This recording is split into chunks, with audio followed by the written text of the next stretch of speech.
चलिए आज की गहरी चर्चा शुरू करते हैं। हाँ। हमारे सामने जो सामग्री है वो एक बहुत ही दिलचस्प और थोड़ा उल्टा सा सवाल उठाती है। हाँ बिल्कुल। हम हमेशा यही सुनते हैं कि आध्यात्मिक रास्ते पर चलने के लिए माया या दुनिया के आकर्षण से बचना चाहिए। लेकिन क्या हो अगर यही माया हमारी सबसे बड़ी मददगार बन जाए? आज हम इसी आइडिया को समझने की कोशिश करेंगे, जो माया एक उत्प्रेरक के रूप में शीर्षक वाली चर्चा से निकला है। हम देखेंगे कि कैसे दुनिया की चीजों से हमारा लगाव और आकर्षण अगर सही तरीके से इस्तेमाल किया जाए तो हमें अध्यात्म की राह पर आगे बढ़ा सकता है। बिल्कुल। और ये रास्ता हमें वेदांत के एक बहुत ही गहरे सिद्धांत अजातवाद तक ले जाएगा, जहां चीजें और भी ज्यादा कह सकते हैं हैरान करने वाली हो जाती हैं। सही बात है। तो सबसे पहले इसी बात को समझते हैं कि ये माया जो हमें भटकाती है वो हमारी मदद कैसे कर सकती है। अक्सर कहा जाता है कि ध्यान में बैठो और मन को शून्य कर लो। सच कहूं तो ये सुनने में जितना आसान लगता है, करने में उतना ही मुश्किल है। बहुत मुश्किल है। मन भागता ही रहता है। बिल्कुल।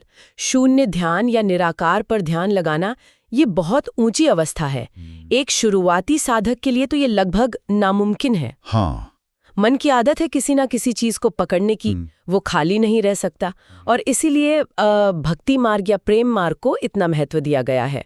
आप भजन गाते हैं, किसी मूर्ति को देखते हैं, भगवान के नाम का जाप करते हैं या उनकी लीला कथाएं सुनते हैं। इन सब का एक ही मकसद है, जो मन अभी 1000 चीजों में भटक रहा है उसे वहां से हटाकर किसी एक चीज पर टिकाना। अच्छा, मतलब अनगिनत चीजों से ध्यान हटाकर पहले किसी एक चीज पर ले आओ। जैसे दुनिया भर के लगाव छोड़कर बस एक ईश्वर से लगाव जोड़ लो। एग्जैक्टली। यही इसका सार है। ये अनगिनत से एक पर आने की प्रक्रिया है। और जब चेतना उस एक पर पूरी तरह से स्थिर हो जाती है, तब उस एक लगाव को भी छोड़ना आसान हो जाता है। फिर क्या बचता है? इसके बाद जो बचता है वो सिर्फ मैं का शुद्ध स्वरूप होता है। इस पहले पड़ाव को हम द्वैत कह सकते हैं, जहां भक्त है और भगवान है, दो हैं। और यहीं पर वो माया वाली बात बहुत दिलचस्प हो जाती है। श्लोक बताते हैं कि मन की यही लगाव वाली आदत हमारी ताकत बन सकती है। हाँ। जैसे किसी को ऑनलाइन कोई ड्रेस पसंद आ गई और अब दिन रात बस उसी का ख्याल है, या किसी ढाबे का कोई खास खाना याद आ रहा है। ये जो किसी एक चीज के लिए तीव्र आकर्षण है, ये माया का ही तो खेल है। तो इसे अध्यात्म में कैसे इस्तेमाल करें? देखिए, स्रोत में माया को एक उत्प्रेरक यानी कैटलिस्ट कहा गया है। ये शब्द बहुत जरूरी है। केमिस्ट्री में कैटलिस्ट वो होता है जो खुद रिएक्शन में हिस्सा नहीं लेता, लेकिन रिएक्शन की रफ्तार को 1000 गुना बढ़ा देता है। अच्छा। माया भी बिल्कुल वैसी ही है। वो आपको ये नहीं बताएगी कि आपको क्या करना चाहिए, लेकिन आप जो भी करने का फैसला करेंगे वो आपकी पूरी शक्ति उसी दिशा में लगा देगी। मतलब ये एक तरह का एम्पलीफायर है। ये आपकी इच्छा की आवाज को बढ़ा देती है, चाहे वो इच्छा किसी भी चीज के लिए हो। बिल्कुल सही। अब सोचिए, अगर किसी का मन शुद्ध है, दिशा सही है और उसने फैसला किया है कि उसे ईश्वर को पाना है, तो यही माया एक जबरदस्त ताकत बन जाएगी। वो ईश्वर के रूप के प्रति आकर्षण को, उनके नाम के प्रति प्रेम को इतना तीव्र कर देगी कि बाकी सारी दुनिया की चीजें अपने आप फीकी पड़ने लगेंगी। जो ऊर्जा पहले 100 चीजों में बटी हुई थी, अब वो एक ही जगह पर लग रही है। आज के समय में तो ये बात और भी ज्यादा काम की लगती है। मोबाइल फोन है, सोशल मीडिया है, काम का तनाव है, हमारा ध्यान वैसे ही इतना बटा हुआ है कि किसी निराकार बिना रूप वाले ब्रह्म के बारे में सोचना भी मुश्किल है। बहुत मुश्किल। शायद इसीलिए तुलसीदास जी ने कहा था, कलयुग केवल नाम आधारा, सुमिर सुमिर नर उतरे ही पारा। मतलब इस युग में किसी एक नाम या रूप को पकड़ना ही सबसे आसान रास्ता है। हाँ, क्योंकि ये हमारे मन के स्वभाव के साथ काम करता है, उसके खिलाफ नहीं। आप मन से लड़ नहीं रहे हैं, बल्कि उसकी शक्ति को एक नई दिशा दे रहे हैं। ठीक है, ये तो समझ आता है कि मन को एक जगह टिकाने के लिए भक्त और भगवान का ये भेद यानी द्वैत शुरुआती तौर पर जरूरी है। लेकिन अद्वैत का तो अंतिम लक्ष्य ही इस भेद को मिटाना है कि दो हैं ही नहीं, सब एक है। बिल्कुल। तो फिर ये यात्रा उस एक से शून्य तक या कहें कि अनंत तक कैसे पहुंचती है? ये अगला कदम है, और ये ज्यादातर गुरु की कृपा से ही संभव होता है। जब चित्त पूरी तरह एक जगह स्थिर हो जाता है, तब साधक अद्वैत अवस्था में प्रवेश करता है। और यहाँ पर ध्यान की वो तकनीकें भी पीछे छूट जाती हैं जिनके बारे में हम अक्सर सुनते हैं, जैसे साक्षी भाव। साक्षी भाव भी पीछे छूट जाता है, लेकिन उसे तो ध्यान की एक बहुत ऊंची अवस्था माना जाता है। कल्पना ही है, क्योंकि यहाँ एक बहुत गहरा सवाल उठता है। क्या? अगर आप किसी चीज के साक्षी हैं जी। तो इसका मतलब दो चीजें हैं।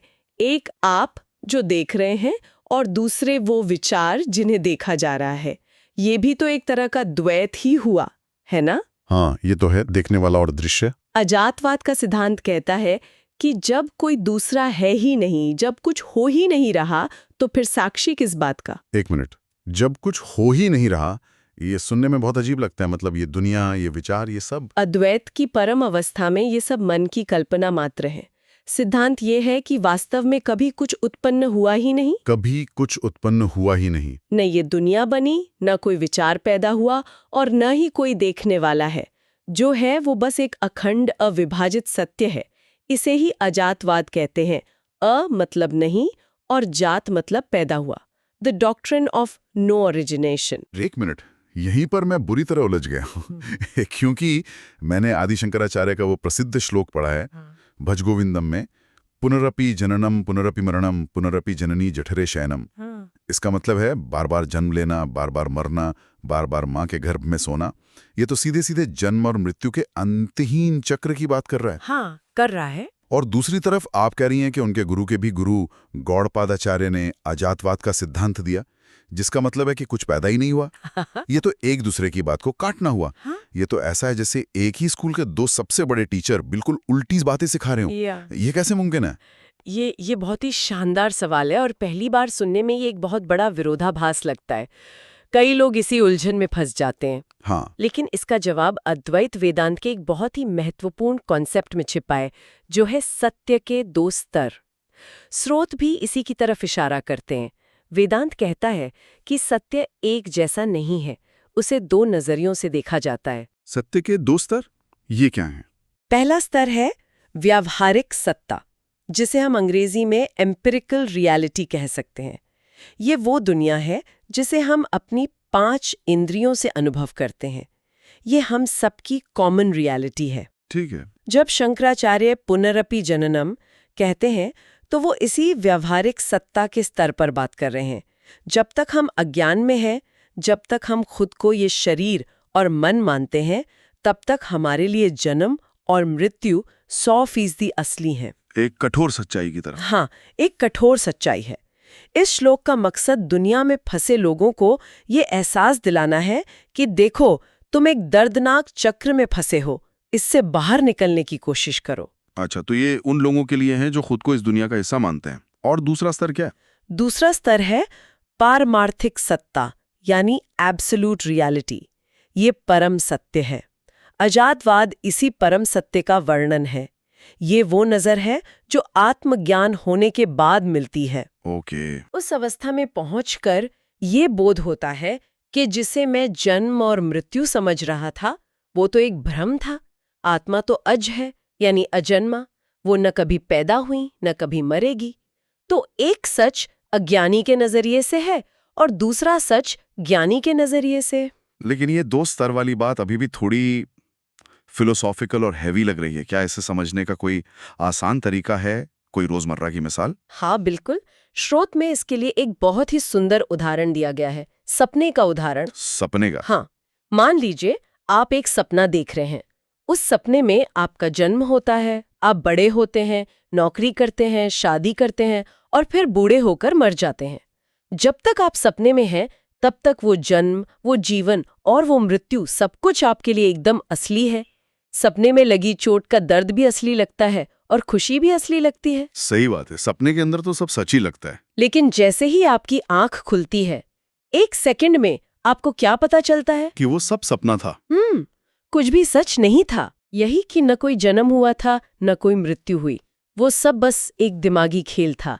अब बताइए, क्या सपने का सच और जागने के बाद का सच दोनों एक ही हैं? नहीं, बिल्कुल नहीं। बस यही फर्क व्यावहारिक और पारमार्थिक सत्य में है। शंकराचार्य का पुनरपि जननम उस सपने के अंदर की चेतावनी है जो आपको जगाने की कोशिश कर रही है, और गौड़ापदाचार्य का अजातवाद जागने के बाद का परम सत्य है। वाह, ये उदाहरण तो चीजों को काफी साफ कर देता है।